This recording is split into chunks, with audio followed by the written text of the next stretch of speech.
Assalamualaikum warahmatullahi wabarakatuh. Halo, apa kabar Anda para pecinta ikan koi? Pagi ini kita ketemu di video Koi Channel Indonesia.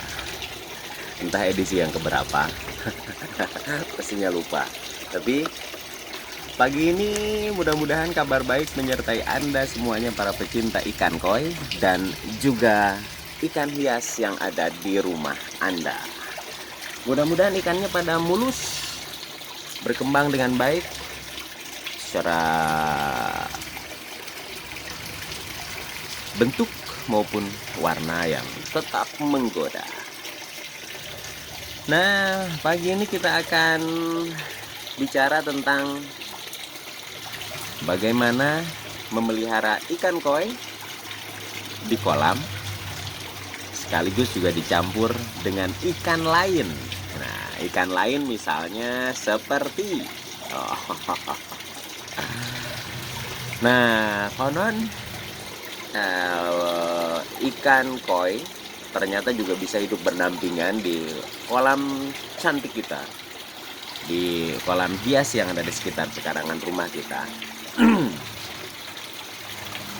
Dengan beberapa jenis ikan, mulai dari gurame, terus juga ikan patin, dan ikan yang akan saya bahas yaitu ikan konsumsi lain seperti ikan nila. Nah, untuk Anda yang mungkin berpikir kenapa harus ikan konsumsi juga bukan harus ya, bisa disatukan dengan ikan koi. Di satu sisi mempunyai kelebihan atau manfaat.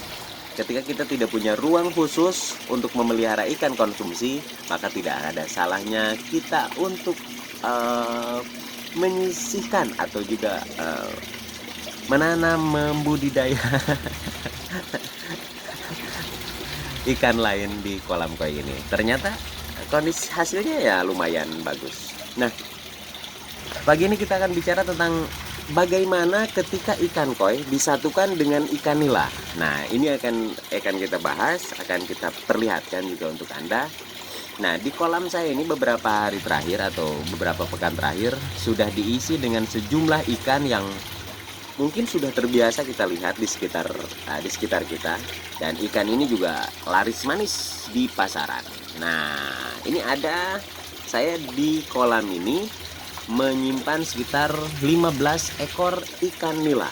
Nah, bagaimana jadinya jika ikan koi disatukan dengan ikan nila di kolam? Nah, ini saya memelihara ikan nila. Memang dari sisi keuntungan untuk ikan koinya sendiri relatif minim. Tetapi di satu sisi ya, kita memanfaatkan lahan, memanfaatkan kolam untuk menanam ikan konsumsi, sehingga jika kita menginginkan untuk misalkan membakar, bikin cobek, bikin ikan nila goreng, tidak harus pergi jauh-jauh ke pasar. Ketika ikan sudah besar, maka kita tinggal memanennya. Oke, nah, diisi dengan ikan nila ternyata tidak banyak berpengaruh bagi ikan koi di kolam kita, terutama ketika ikan koi sudah kondisinya besar ya, sudah kondisinya lebih dari 40 cm.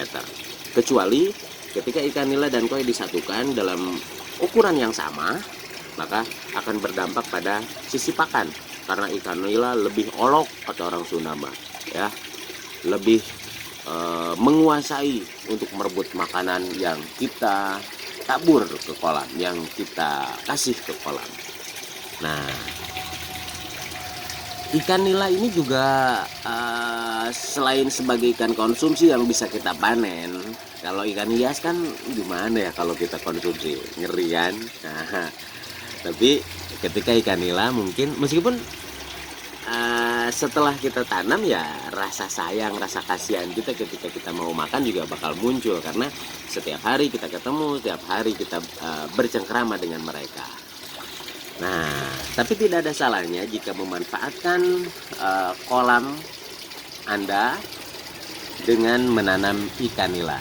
Karena dari pengalaman saya selama beberapa pekan terakhir ini, tidak terlalu bermasalah. Bahkan kita lihat bahwa ikan-ikannya hidup dengan normal, berjalan seperti biasanya. Hanya saja ada dampak sedikit pada kolam, ada pengaruh bahwa dengan diisi ikan nila, kondisi air di kolam agak sedikit keruh ya, tidak sejernih pada umumnya. Ini terjadi karena si ikan nila ini banyak memakan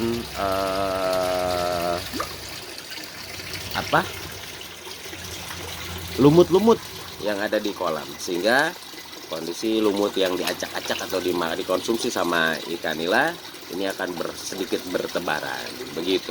Nah, selain ikan nila ya yang kita bisa panen dan bisa kita konsumsi dengan menggunakan area kolam hias,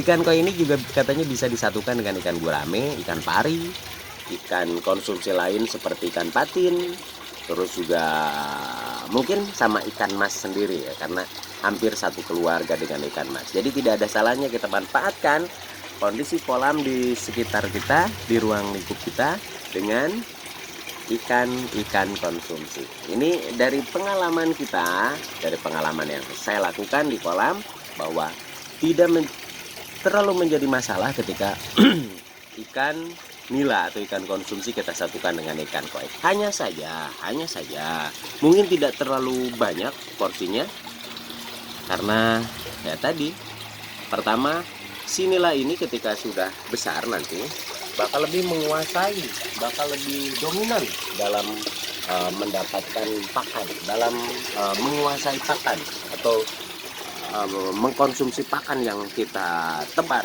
yang kita berikan ke kolam ya, sehingga akan berpengaruh pada kebutuhan pakan untuk ikan koi kita ya.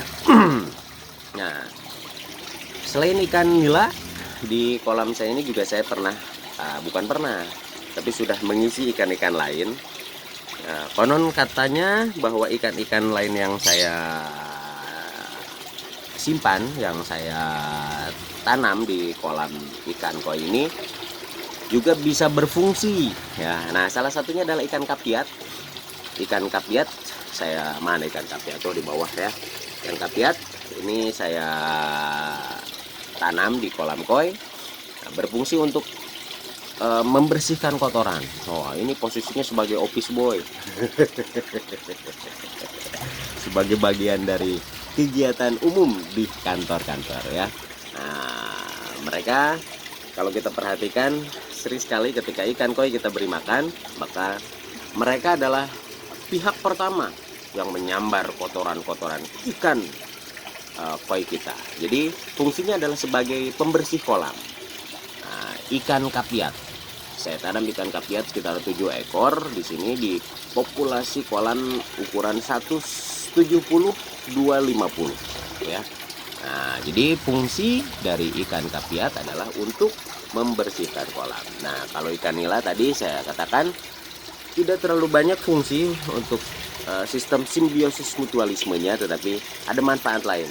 Jika ikannya sudah besar, kita tidak ke pasar, nah kenapa tidak kita manfaatkan kolam koi kita untuk ditanam ikan nila sebagai ikan konsumsi ya. Dan ikan nila juga relatif bagus ketika kita lihat, karena dengan mereka berkelompok berlari ke sana kemari akan semakin mempercantik kolam Anda. Nah, selain ikan nila dan kapiat, di kolam saya juga saya simpan, saya tanam yaitu ikan Sumatera ya. Apa sih ikan Sumatera itu istilahnya? Tiger fish gitu ya, tiger fish, loreng-loreng gitu. Saya tanam juga ikan Sumatera. Jadi fungsinya adalah untuk membersihkan lumut, juga sama membersihkan lumut yang ada di kolam. Dan sebagian orang mempercayai bahwa ikan Sumatera juga adalah sosok ikan yang bisa membersihkan kutu-kutu yang ada di badan ikan koi kita. Selain tapi saya lihatnya lebih relatif pada memakan telur-telur kutu mungkin ya, telur-telur kutu, telur-telur bakteri berbahaya yang nantinya akan mengancam pada keselamatan dan tatanan kehidupan pada ikan koi di kolam kita. Nah, jadi itu tadi video berbagi saya bagaimana mengelola atau memelihara ikan koi di kolam hias sekitar rumah.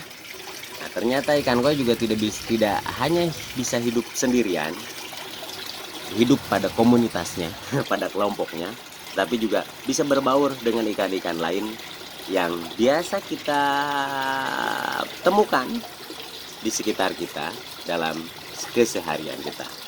Nah, ikan koi juga bisa hidup berdampingan dengan baik bersama ikan nila, ikan kapiat, ikan Sumatera, dan ikan-ikan lain yang tentunya aman, tidak membahayakan posisi ikan koi di kolam kita. Jadi kenapa tidak dari sekarang, ketika teman-teman, rekan-rekan, sahabat semuanya, para pecinta koi ingin menyisipkan sebagian ikan konsumsi di kolam koi, tidak ada salahnya.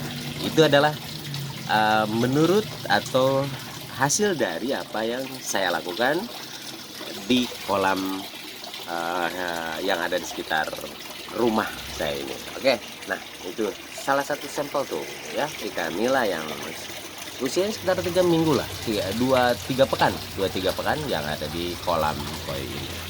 Baik, terima kasih untuk Anda yang sudah menyaksikan video ini. Salam hangat, salam sejahtera, salam bahagia. Mudah-mudahan kita selalu sehat walafiat. Dan mudah-mudahan apa yang saya sampaikan sedikit banyaknya bisa bermanfaat, meskipun tidak berbicara secara ilmiah. Tidak berbicara secara ilmu, hanya berbicara pada pengalaman yang sudah saya lakukan atau kita lakukan di kolam ikan yang ada di rumah saya ini. Baik, terima kasih. Salam untuk semuanya Anda yang ada di Jawa, di Sumatera, di Kalimantan, di Sulawesi, di Nusa Tenggara, di Bali, di Papua, dan Anda semuanya yang menyaksikan video ini. Terima kasih, hatur nuhun semuanya. Sampai jumpa di video selanjutnya. Wassalamualaikum warahmatullahi wabarakatuh.